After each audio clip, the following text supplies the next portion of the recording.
udah ada di tuh maksudnya. Iya, jadi semenjak kecil emang udah banyak satwa di rumah karena orang tua dan kakak juga suka sama satwa, sama binatang. Cuman bukan yang ekstrim ya, bukan satwa liar, tapi hewan-hewan peliharaan. Paling ekstrim paling ular gitu-gitu, musang. Nah karena dari kecil udah sering ketemu dan ngerawat, akhirnya emang tumbuh dengan sendirinya rasa cinta atau sayang sama satwa. Akhirnya sekarang fokus di penangkaran satwa liar, yang satwa itu buas-buas, satwa liar yang berbahaya dan dilindungi juga kayak gitu. Kenapa sampai sukanya sama satwa liar gitu? Kenapa nggak kayak kucing atau hewan yang rumahan lah maksudnya? Iya, karena hobinya emang senangnya satwa liar. Nah karena hobi di situ, jadi kita bisa salurin hobinya ke arah yang positif, itu bikin penangkaran untuk menjaga populasinya atau bahkan menambah populasinya biar bertambah. Jadi makin lestari si satwa liar itu, apalagi yang berasal dari Indonesia sih kayak gitu. Satwa liar apa yang pertama kali kalau satwa liar pertama kali dulu belinya musang sih, itu termasuk satwa liar sih. Musang pandan itu bukan satwa liar yang dilindungi, tapi itu termasuk satwa liar. Itu pertama musang pandan dulu gitu. Yang susah buat dijinakan lah, karena kan banyak nih kayak macan atau misalnya ular segala macam, ada serigala juga di rumah. Betul. Yang paling susah mungkin yang buat menjinakkan itu. Paling susah kalau satwa liar sebenarnya nggak bisa ditebak. Paling susah dan bahaya harimau. Cuman karena mereka emang satwa liar, jadi kita nggak maksa untuk jinak. Jadi tetap ada nalurinya, mereka bisa mengekspresikan sifat alaminya. Jadi kita nggak maksain kamu harus jinak, harus gak gigit, harus aman gitu, nggak. Kita apa adanya aja secara alami gitu. Tapi ada pengalaman digigit ular nggak, Sat? Gitu. Secara kan Alsat suka ular juga kan? Kalau ular reptil kebetulan enggak. Kalau di rumah adanya mamalia sama burung ya, sama aves gitu. Kalau sama mamalia, harimau ya sering digigit pas kecil. Burung dipatok juga sering. Dicakar udah makanan sehari-hari sih, udah menjadi apa ya, bagian dari merawat satwa liar sih. Karena Mas kepikiran buat bikin penangkaran atau buat mengembangkan satwa liar itu sendiri, Sat? Nah, karena Indonesia ini kita mempunyai banyak banget keanekaragaman hayati yang kaya banget itu. Jadi kenapa nggak kita bantu aja Indonesia untuk melestarikan satwanya, sedangkan banyak orang di luar sana yang kurang teredukasi, yaitu berburu secara ilegal, membunuh, memelihara satwa liar secara ilegal, menjadi di alamnya berkurang, bahkan ada yang punah gitu. Nah sekarang lewat YouTube atau media lain kita kasih tahu beginilah caranya merawat satwa liar, dari mulai perolehannya, cara merawatnya, kandangnya dan lain-lain. Jadi orang-orang tahu oh satwa liar itu bisa pelihara asal izinnya ditempuh dengan baik dan benar gitu. Berarti hewan satwa liar yang lu pelihara ada izinnya, Sat? Termasuk harimau kan ya? Itu iya, semuanya ada harimau. Kalau misalkan nggak ada izinnya yang dilindungi, saya jamin kurang dari 24 jam BKSDA gerebek rumah, pasti disita sih. Sat, berapa banyak uang yang dikeluarkan buat pakannya? Iya, kalau untuk pakan relatif ya, karena kan mereka makanya daging. Kita tergantung daerah di mana. Kalau misalkan di Bandung mungkin daging lebih murah dibanding Jakarta. Cuman kalau untuk sekarang nih biaya untuk pemeliharaan mereka sebulan menghabiskan 45 sampai 50 juta rupiah. Wow, gitu. Sekarang kan ada serigala juga, Sat. Betul. Lu tinggalnya di Bandung apa di villa kamu? Kan secara kan maksudnya serigala kan harus pakai udara yang sejuk gitu. Betul. Jadi serigala dari mulai pertama kali mengadopsi emang rencananya taruh di villa di Lembang. Cuman karena masih anakan, masih butuh perhatian manusia, jadi taruh di rumah dulu. Kita ajak main, kita kasih perhatian, kasih sayang. Kalau dewasa udah mulai cuek nih, taruh di Lembang di villa. Karena dia suhunya emang benar harus dingin gitu. Geser dikit mobil kali mau lewat. Pokoknya segala macam masalah kebun binatang atau kenapa nggak penangkaran di tempat yang liar, alam liar lah. Kenapa nggak tetap di kandang, di rumah segala macam? Ya jadi konservasi itu dibagi menjadi dua, ex situ dan in situ. Ex situ itu yang di luar habitatnya, in situ itu yang di dalam habitatnya. Jadi kita udah ada orang-orang yang fokus di in situ, di habitatnya kan. Ada juga yang di situ di luar habitatnya seperti penangkaran dan kebun binatang.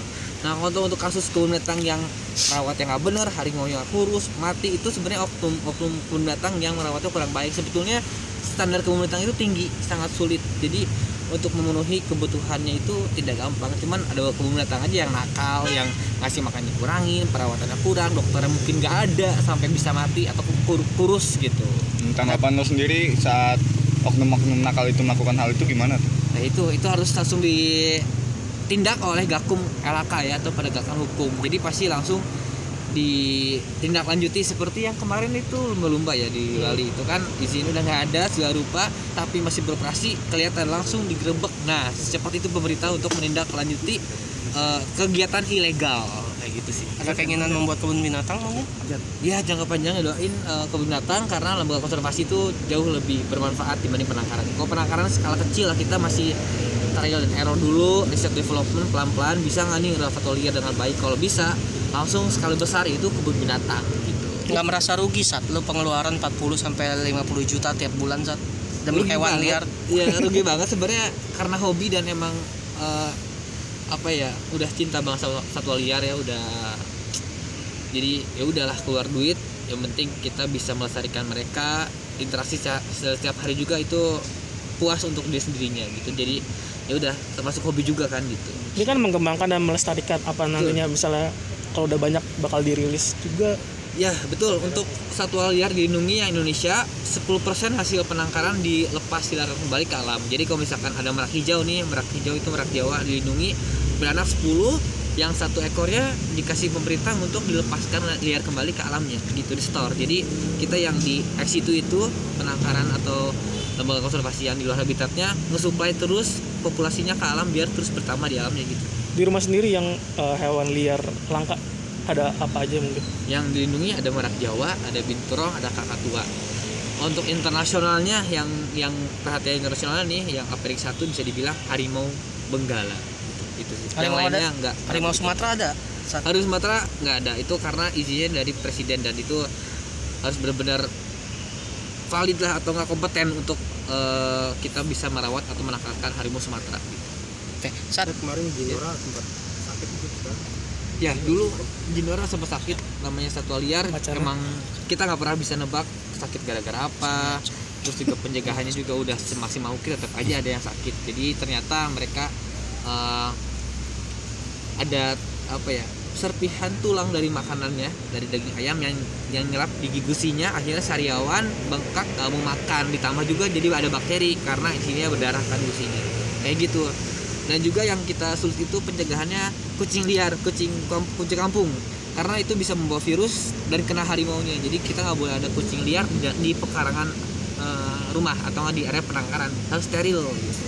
saat kayaknya ngelihat dukungan Alyun Siper lu sama Icis gimana sih saat melihatnya saat? Ya kalau untuk shipper atau teman-teman atau fans itu mereka hak masing-masing ya mau bikin shipper mau ngedukung siapa sama siapa, cuman akhirnya keputusan di kita masing-masing, jadi kita sendiri ya mau dari Aset dan Icisnya gitu, ujung-ujungnya keputusan di kita sendiri. Cuman kalau untuk shipper ya hak mereka mau support mau apa ngejodoh-jodohin bebas, yang penting nggak ganggu dan bukan hal-hal yang negatif sih. Tapi so far gimana sih? Ya maaf sorry, status hubungan lu dengan Icis seperti apa sih?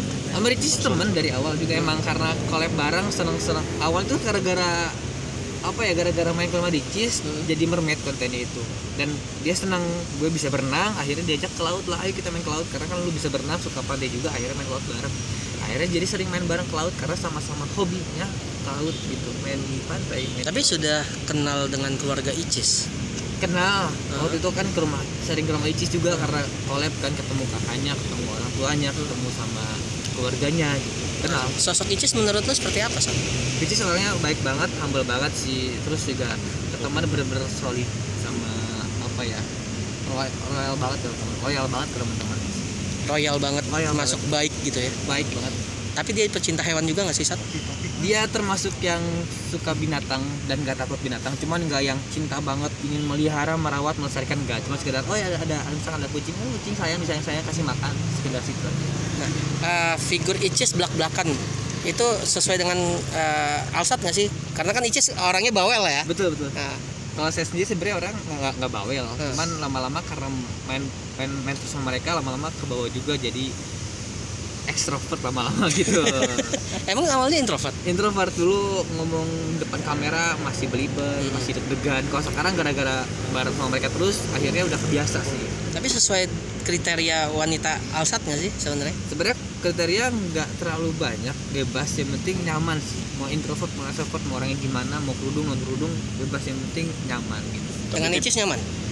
nyaman sebagai teman, iya kita karena temenan baik jadi ya senang-senang aja main bareng. Tapi ada kelanjutan nggak sih ke depannya, maksudnya dalam konteks ingin menjalin hubungan gitu? Ya kita nggak ada yang tahu jodoh ya, kalau misalnya nggak tahu bisa jadi itu jodoh saya, bisa jadi juga bukan, nggak ada yang tahu gitu. Jadi doain aja yang terbaik gimana. Tapi dengan meninggal bapaknya kemarin itu support banget dari Alsat ya, sampai Alsat kontak orang sana ya, orang luar daerah untuk membantu mencari Ricis ya. Iya, ya karena Ricis orang yang baik banget sih, jadi merasa ada utang budi ke dia. Jadi ketika dia membutuhkan bantuan atau kita harus bertindak ya membantu, ya langsung all out. Jadi membantuin menghubungi Ricis di Werebo, sedangkan saya punya teman di Flores, tour guide yang biasa bawa turis ke Werebo. Akhirnya saya ongkosin lah orang itu, tour guide-nya untuk ke Werebo, tolong kasih tahu ke Ricis bahwa bapaknya udah meninggal gitu. Sudah ketemu lagi mungkin semenjak meninggal? Belum, kan lagi keliling, dia lagi jalan-jalan ke pantai-pantai di Indonesia. Tapi masih sering komunikasi? Ya masih ada. By WA, by phone? Paling reply instastory atau nggak apa gitu aja sih. Kayak misalkan ada laut yang bagus keren Cis, gitu aja sih, karena hobinya sama kan. Udah Alsat kenalin ke keluarga Alsat? Udah, waktu itu konten bareng sama bokap nyokap sama ibu ya, karena kan sering main ke rumah dan Ricis juga baik, jadi kenalin aja nih ada Ricis temenan, terus juga konten bareng, dan kebetulan Ricis juga bikin konten sama orang tua sih, seru jadinya gitu. Pendapat bapak ibu terhadap Ricis? Bapak ibu senang sih lihat Ricis karena orangnya baik banget, terus juga Islamnya kuat kan, jadi ya mereka oke aja. Kalau misalkan jodoh ya jodoh, kalau misalkan enggak ya udah gitu. Wanita soleha nggak sih menurut Alsat? Dia soleha banget sih, Islamnya kuat. Islamnya kuat ya? Betul. Cocok untuk jadi istri ya? Insya Allah kalau misalkan jodoh doain aja, doain yang terbaik ya. Oke, next. Oke. Thank you Alsat ya. Thank you semuanya, makasih.